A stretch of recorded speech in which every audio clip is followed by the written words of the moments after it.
Welcome to the One of a Kind Financial Show with your host, Mike Milligan. It's Friday, just a couple days before the Super Bowl, and we're going to talk about Super Bowl snacks, overindulgence, and your financial plan. Many people, you'll learn in this segment from the One of a Kind Financial Show what my go-to snack is for the Super Bowl. You'll hear what Gary's is and why. And then we're going to talk about how overindulgence is not something you want to do when it comes to financial planning. Enjoy this segment next. Most of all, enjoy the Super Bowl. Who do you have? Do you have the Seahawks or do you have the Patriots? I'm going to be watching the commercials and I'm going to be snacking. You're one of a kind. We'll see you soon. Before we actually get started, what's your favorite? What do you absolutely have to have Super Bowl weekend? Is there one thing? I'm like a 7-layer bean nacho dip guy. I got you. Okay. Like, give me those different layers of guacamole and cheese and lettuce and beans and whatever of those 7 layers are, tomatoes, and let me just dip. And especially not, you know those little scoops, Gary? Yes, not scoops. like tortilla chips, but the scoops. The scoops. You need the scoops, yeah. Oh my gosh, that is my Super Bowl snacking choice. But don't double dip the chip. Do not double dip the chip. Well, that's why you get the scoops, because That's right, if you get the exactly. scoops, then you just scoop it all out and eat it all at one time. Exactly. That's a pro tip right there for folks, right? Yeah. Don't Yeah. get tortilla chips. Get scoops. Get scoops. I got to have pizza. I definitely have to have pizza. Yeah. I didn't know pizza was a Super Bowl snack. Now listen, Gary, I used to work in a pizza place. You remember Little Caesars? Of course. When I was at Campbell University in North Carolina, I delivered pizzas on for Little Caesars, and then I made pizza for them too. Sure. Super Bowl Sunday was a hell of a day. I bet. Oh my gosh. That's why I've never thought about pizza as a Super Bowl food, because I never ordered pizza for Super Bowl because of that bad experience. Yeah. I got to have the deviled eggs too. I like deviled eggs. You know, Gary. Come on, weird stuff, huh? Gary, pizza and deviled eggs together. I'm learning all about you today. Absolutely. Well, we think about, the Super Bowl, and we think about things like, wings and nachos and sliders and dips. It's probably, on somebody's table. Am I right? It is, because this is really the best food day of the new year. Think about it. You come past Thanksgiving and Christmas and everybody starts getting on their diet, but this is the day that people throw out those New Year's resolutions. Yeah. And the smorgasbord, right? It's almost like Golden Corral of snacks exploded on your island for Super Bowl Sunday. Yeah, it really is. And what's funny, no one goes into Super Bowl thinking, I'm going to feel awful later. And, we get excited. We sample a little bit of everything, and then somewhere in the third quarter, reality really hits in, doesn't it? Well, that's usually when you loosen your belt thinking, man, why did I go back for thirds and fourths? Well, exactly. In the moment, it feels great, but afterwards, sluggish, regretful, maybe even saying, I'm never doing this again.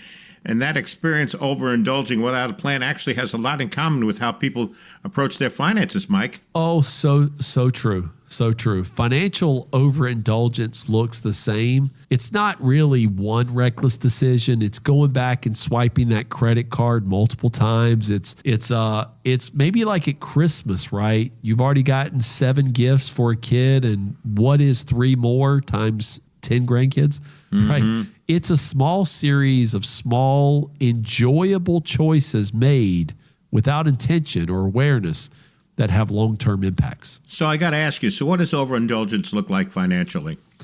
So guys, think about it tonight. You're going to see overindulgence in action on Super Bowl snack on the Super Bowl snack table, but financially it shows up a lot of ways. It shows up because you deserve it, because you're taking on debt without a clear strategy.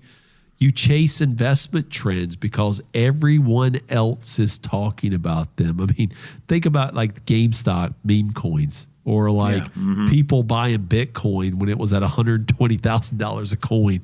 See, when people start talking about them, that's when people say they have a fear of missing out. Or even another overindulgence could be avoiding planning altogether because you just feel like you're okay. Absolutely. The show is the one-of-a-kind financial show with Mike Milligan. 800-748-1838. That's you get a hold of Mike and the team. 800-748-1838, or text the word ideas to 600-700. The folks at One Oak Financial standing by this weekend. getting ready for Super Bowl. But before that, they're happy to answer the phone, and Mike's going to be on the phone himself this weekend. 800-748-1838. It looks like just like, loading up your plate because everything looks good, Mike. Well, exactly. Just like food, the issue isn't enjoying things. It's about deprivation. It's about balance, intention, and knowing what actually supports how you feel better. Whether that's later that night or 10 to 20, 30 years down the road. See, make not financial overindulgence is maybe like adding some carrot sticks or some celery to that snack plate on Super Bowl Sunday night. Yeah, exactly. That's a great point because no one says, I wish I had enjoyed life less. People say, I wish I had planned better, of course, right? All the time. And that's where thoughtful financial planning comes in. A good plan isn't about saying no to everything you enjoy. It's about lining your choices with your values and your future goals so you can enjoy today and feel comfortable about tomorrow. Yeah. So how does someone avoid the financial version of a Super Bowl food coma? Well, it starts with awareness. Understanding where your money is going and why is so important. Then clarity, what are you actually trying to accomplish? And then there's retirement freedom that leads to peace of mind, the ability to take care of family, and leaving a legacy. Once you know those things and you realize them, you can be intentional about the decisions you make instead of making reactive decisions. Yeah, it's kind of like building a plate on purpose instead of grabbing whatever closest, Mike, I guess, huh? Oh, and this is where I'm probably going to put my foot in my mouth, Gary, because if you know what fuels you, you won't go back for the third or fourth helping there. Yeah. You're less likely to overdo it. You don't this Super Bowl weekend need a 12-pack of those meatballs in that barbecue sauce. You don't need to eat 4 slices of pizza. You don't need 8 deviled eggs, and you don't need a whole bowl of that 7-layer dip. Financial planning, right, works the same way. When you have a strategy built around you and your goals, your timeline, your comfort level, you're less likely to overindulge in something that would distract from the vision and the reality of what you want your life to be.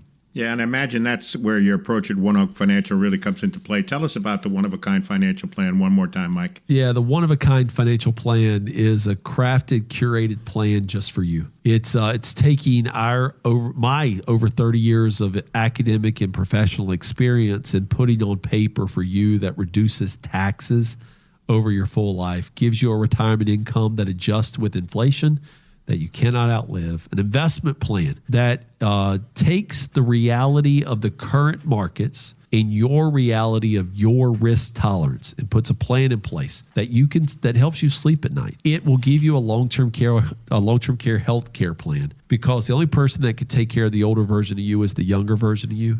And then it puts a legacy plan in place that says, I love you to the next generation. The one-of-a-kind financial plan is a well-balanced financial plan that's not going to give you some overindulging hangover like maybe you'll experience Monday after the Super Bowl. It's going to give you purpose and vision for you to live out the rest of your life in comfort where every day is a one-of-a-kind life.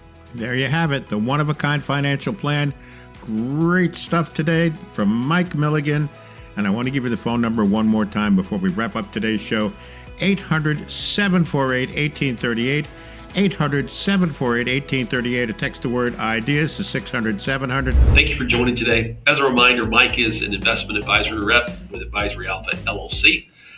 Ideas by Mike, doing business as One Oak Financial is an unaffiliated entity of Advisory Alpha LLC. All information in today's podcast is the opinion solely of Mike Milligan and does not reflect a solicitation to buy. It's for educational content only. If you have specific questions, please consult a licensed financial professional. To reach Mike, you can go to www.oneoakfinancial.com. That's the number 1oakfinancial.com or mikemilligan.com. That's mikemilligan.com.